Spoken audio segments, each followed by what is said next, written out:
First ఎట్లా start అయితే మొత్తం 3 డయాగ్రామ్స్లో నేను ఎక్స్ప్లెయిన్ చేసేస్తాను. ఒకటేమో ఐబొమ్మ అనే వెబ్సైట్ని ఎట్లా తయారు చేసి ఎట్లా దాంట్లో అప్లోడ్ చేశారు ఒకటి. దెన్ ఐబొమ్మలో ప్రాసెస్ ఎట్లా జరుగుతుంది అనేది రెండో డయాగ్రాము.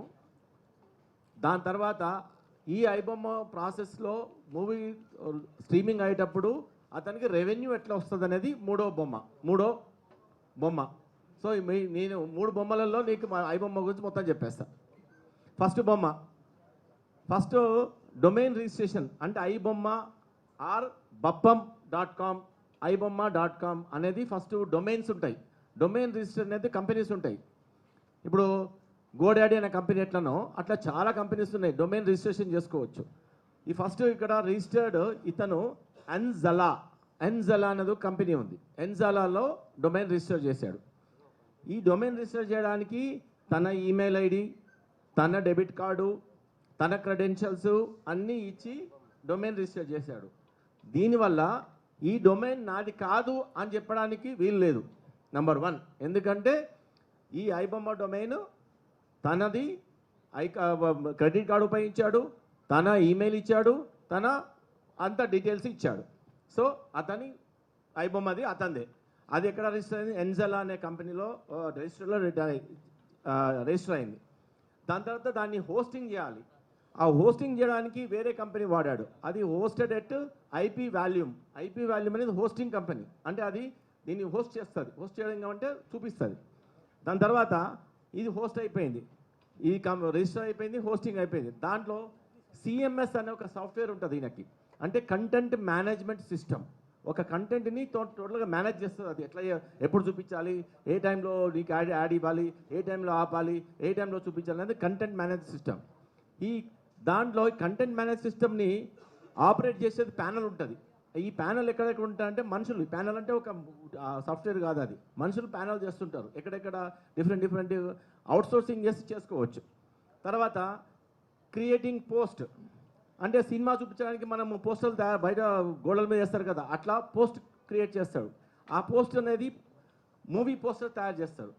ఈ మూవీ పోస్టర్ తయారు చేయడంలోనే అతనికి నిఖిల్ అనే ఫ్రెండ్ కూడా అతనికి సహకరించాడు. ఈ పోస్టర్ తయారు చేసిన తర్వాత దానికి ఒక లింక్ తయారు చేస్తారు. ఒక పోస్టర్ తయారు చేస్తారు, దానికి ఒక లింక్ తయారు చేస్తారు. లింక్ డౌన్లోడింగ్ ఉంటుంది. స్ట్రీమింగ్ లింక్ ఒకటి, డౌన్లోడింగ్. నువ్వు ఉట్టి చూడాలంటే స్ట్రీమింగ్ లింక్ క్లిక్ చేయాలి, దాన్ని డౌన్లోడ్ చేసుకోవాలంటే డౌన్లోడ్ లింక్ క్లిక్ చేయాలి. దాని తర్వాత ఇవన్నీ చేసిన తర్వాత సెటప్ అయిన తర్వాత అప్పుడు పోస్ట్ చేసేస్తారు, అప్పుడు పబ్లిష్ చేస్తారు. పబ్లిష్ చేయడం అనేది then content is visible in the website. అప్పుడు ఇదంతా బ్యాక్గ్రౌండ్ చేసిన తర్వాత అప్పుడు నీకు బొమ్మకు రెడీ ఉంటుంది నీకు చూడడానికి. This is how the iBomma బ్యాక్గ్రౌండ్లో జరిగేది. నెక్స్ట్ దెన్ ఇప్పుడు ఐబొమ్మలో ఒక సినిమా అట్లా వెనక బ్యాక్గ్రౌండ్లో జరిగి పోస్ట్ చేశారు. దాని తర్వాత ఇప్పుడు ఫర్ ఎగ్జాంపుల్ నీవో నేను యూజర్, ఇది కాదు అదే పెట్టు, యూజర్ యాక్సెస్ చేయడానికి పోయినప్పుడు యూజర్ విజిట్స్ చేస్తాడు ఐబొమ్మని విజిట్ చేసినప్పుడు ఇమ్మీడియట్గా దాని వెనుక ఒక రీడైరెక్ట్ స్క్రిప్ట్ అని ఉంటుంది. స్క్రిప్ట్ అంటే సాఫ్ట్వేర్, అది కూడా రీడైరెక్ట్ చేస్తుంది. ఏం చేస్తుంది? రీడైరెక్ట్ చేసి ఎక్కడ చేస్తుంది? ఆ చూసే పర్సన్ యూజర్ని గేమింగ్ అండ్ బెట్టింగ్ వెబ్సైట్కి తీసుకెళ్తుంది. అంటే ఆ రూమ్లోకి తీసుకెళ్తుంది, నేను ఆ యొక్క విండోస్ తీసుకెళ్తుంది. దాని తర్వాత కంపల్సరీ ఇక్కడ చూడాల్సిందే నువ్వు గేమింగ్ అండ్ తర్వాత బెట్టింగ్ యాప్స్ యొక్క వాళ్ళ యొక్క అడ్వర్టైజ్మెంట్లు ఉండే రూమ్లోకి విండోకి తీసుకెళ్తుంది. కాబట్టి ఆ యూజరు సినిమా చూడకన్నా ముందు మధ్యలో కూడా కంపల్సరీగా ఇవి చూడాల్సిందే. ఇవి చూసినప్పుడే ఇక్కడ ట్రాఫిక్ జనరేట్ అవుతుంది. కొన్ని లక్షల మంది, వేల మంది చూస్తున్నప్పుడు అందరూ ఈ దానికి తోయబడతారు. ఈ దానికి తోయబడిన తర్వాత ఈ దానికి తోయబడిన ట్రాఫిక్ని బట్టి అప్పుడు ఈ ట్రాఫిక్ వాళ్ళు, ఈ గేమింగ్ సైట్ వాళ్ళు ఇతనికి పేమెంట్ అనేది ఇంతమంది, 1,00,000 మంది చూస్తున్నారు ఈ సినిమాని అంటే 1,00,000 మంది ట్రాఫిక్ వచ్చింది, 1,00,000 మందికి పర్సన్కి ఇంత అని వాళ్ళు మాట్లాడుకుని ఉంటారు. సో అది ఈ యొక్క యాడ్ క్యాష్, యాడ్స్టెరా అనే ఈ యొక్క అడ్వర్టైజింగ్ కంపెనీస్ ఉంటాయి. ఈ అడ్వర్టైజింగ్ కంపెనీస్ పే చేస్తాయి. ఇవి వీళ్ళకి పే చేస్తారు. ఈ కంపెనీస్ అన్ని కలిపి మళ్ళీ డైరెక్ట్గా మళ్ళీ ఇక్కడ ad bull company is his company. ఇమ్మండి రవి కంపెనీ ఇది. అక్కడ నుంచి గేమింగ్ నుంచి యాడ్ క్యాష్కి ఆర్ యాడ్ స్టెరాకి పోయి అక్కడ నుంచి మళ్ళీ ఇతని గేమింగ్ కంపెనీకి వస్తుంది. యాడ్బుల్ అనేది యాడ్ కంపెనీ అనేది, ఈ కంపెనీకి ఇతనికి డబ్బులు వస్తాయి. ఇది అంతా యూఎస్డిటీ రూపంలో వస్తాయి. యూఎస్డిటీ నుంచి డైరెక్ట్గా మళ్ళీ రవి యొక్క అకౌంట్కి ట్రాన్స్ఫర్ అవుతాయి. దిస్ ఈజ్ హౌ ఈ gets the money. So first of all ఇక్కడ నువ్వు సినిమా చూడడానికి యూజర్ పోయినప్పుడు డైరెక్ట్గా ఫస్టే నిన్ను ఇక్కడ గేమింగ్ సైట్కి తీసుకెళ్తారు. ఫస్ట్ గేమింగ్ సైట్కి లేదా బెట్టింగ్ యాప్స్ ఉన్నదానికి నీవు చూడాల్సిందే. బెట్టింగ్ యాప్స్ గేమింగ్ యాప్స్ ఉన్నప్పుడు నీవు అక్కడ టెంప్ట్ అయ్యి చాలామంది బెట్టింగ్ యాప్స్కి వెళ్ళిపోతారు, కొంతమంది గేమింగ్ యాప్స్కి వెళ్ళిపోతారు. వెళ్ళిపోయి అక్కడ డబ్బులు లాస్ అవుతారు, కొంతమంది ఇంకా ఎన్నో అనర్థాలు జరిగే ఛాన్సెస్ ఉన్నాయి. సో దిస్ ఈజ్ హౌ ఈ receives the USDT.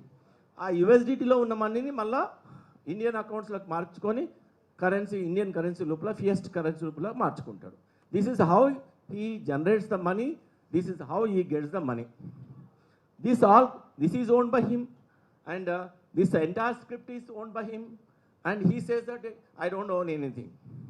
But we have every evidence, and we have all the digital evidence to see his complicity in every point of time. Okay, next. ఇంకోటి ఉందిగా, same అది ఇది ఒకటే. Okay, this is in three ways, in many ways he gets the money. So ilaga manaku impact of the government and public endi, government losing tax money from movie tickets bookings, and public diverting illegal betting apps, public all traffic anta malli illegal betting apps ki tarvata gaming apps ki vellipotaru, causing thousands of crores of financial losses to the public, and many fall into debt, many commit suicide also.